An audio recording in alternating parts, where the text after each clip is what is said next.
હાલ અત્યારે વાંકાનેર તાલુકાના કોટરા નાયાણી ગામ ખાતે અમે પહોંચ્યા છીએ અને ત્યાંના હું તમને દ્રશ્યો બતાવું છું કે આજે કોઝવે જઈ રહ્યો છે. કોઝવે ઉપરથી જે પાણીનો ધસમસતો પ્રવાહ જઈ રહ્યો છે ત્યાં થોડીક સમય પહેલા જ છે પિતા પુત્રનો છે તે ભોગ લેવાય છે. આ પાણીના પ્રવાહમાં છે તે પિતા પુત્ર છે તે તણાયાની ઘટના સામે આવી છે.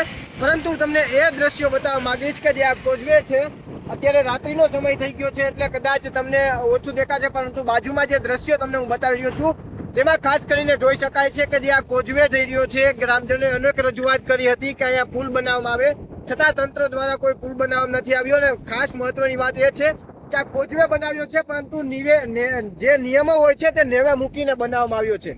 ખાસ એ વાત છે કે જે આ કોઝવે બનાવ્યો છે તેમાં નિયમ તો લાગુ પડતા હોય ને, નિયમ વગર કોઈ પણ વસ્તુ અશક્ય બને છે, પરંતુ જો અહીંયા નિયમ લાગુ પડતા નથી તેવા દ્રશ્યો બતાવી રહ્યો છું.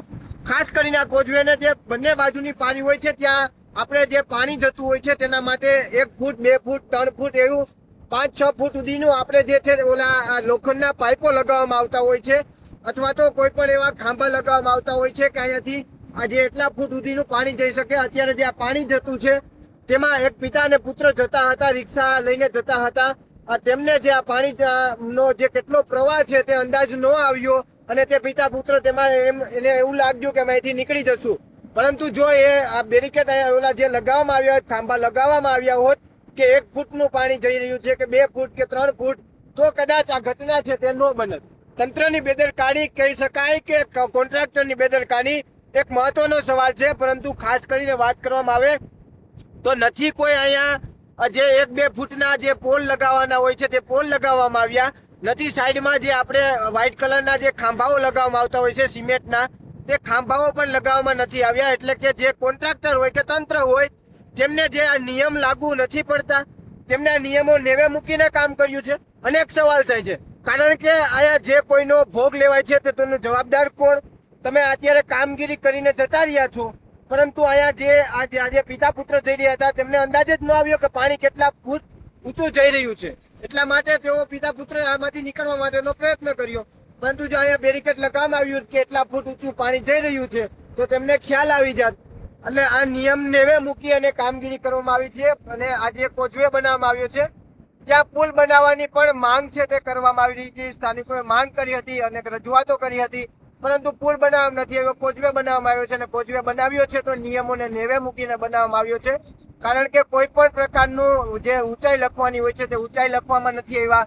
ખાંભા જે લગાવવાના હોય છે સાઈડમાં તે ખાંભા લગાવવામાં નથી આવ્યા. અને ખાસ કરીને વાત કરવામાં તો જે ગ્રામજનોના જે બાળકો છે ઉચ્ચ માધ્યમિક શાળા માટે તેઓને બહાર ગામ જવું પડતું હોય છે ભણવા માટે, તો અત્યારે આજે પાણીનો ધસમસતો પ્રવાહ જાય છે તો બાળકો ભણવા માટે પણ નથી જઈ શકતા. આજે આ તંત્રની કામગીરી છે તેના ઉપર અનેક સવાલ થઈ રહ્યા છે, કારણ કે હાલ જે આ ગામ છે તે આ રાજકોટ માટેનું સંપર્ક વિહોણું બન્યું છે. તેઓને કોઈ પણ કામગીરી હોય છે તો રાજકોટ નજીક પડતી હોય છે, પરંતુ રાજકોટ નજીક પડે પણ અત્યારે તો સંપર્ક વિહોણો થયું છે ને નેવે મૂકીને આ પુલ છે તે બનાવવામાં આવ્યો છે. અને ખાસ એ પણ હું વાત કરીશ કે આ ગ્રામજનો દ્વારા એક આ સામેની સાઈડ વાડીમાં એક છે તે મકાન બનાવવામાં આવ્યું છે કે આવો કોઈ પણ સંજોગ બને તો ગ્રામજનો કોઈ બહાર હોય અને આ રીતે પાણીનો પ્રવાહ આવતો હોય તો તે લોકો છે તે ત્યાં રહી શકે, ત્યાં આશરો લઈ શકે. ગ્રામજનો દ્વારા બધી કામગીરી કરવામાં આવે છે, પરંતુ તંત્ર દ્વારા નથી કરવામાં આવતી. તે પણ સવાલ થઈ રહ્યો છે કે તંત્ર કેમ આ ગામને સંપર્ક વિહોણું રાખે છે કે સુવિધા નથી આપતું? કારણ કે ગ્રામજનો માંગ કરે છે, અનેક સવાલો કરે છે, ત્યારે તંત્ર કામગીરી નથી કરતું. તેના પણ એક જોવા જેવું છે કે તંત્ર જવાબ નથી આપી રહ્યું. સ્થાનિક ધારાસભ્યો જ્યારે ચૂંટણી મત લેવા માટે આવે છે ત્યારે વાતો કરે છે કે મત આપો, તમારા કામ થશે, તમારી કામગીરી કરશું, પરંતુ અત્યારે સ્થાનિક જે ધારાસભ્યો છે તેમને જ કામ કરવાનું હોય છે, તેમના ગ્રામનો તેમને જ વિકાસ કરવાનો હોય છે, તેઓ પણ વિકાસ નથી કરતા. એટલે કે અનેક સવાલો હાલ છે તે ઉભા થઈ રહ્યા છે અને આ કરુણ ઘટના સામે આવી છે. કોની બેદરકારી છે તે પણ મહત્વનો સવાલ છે. કેમેરા પર્સન રાજેશ જોશી સાથે પ્રદીપ પાઠક, BS9 ટીવી રાજકોટ.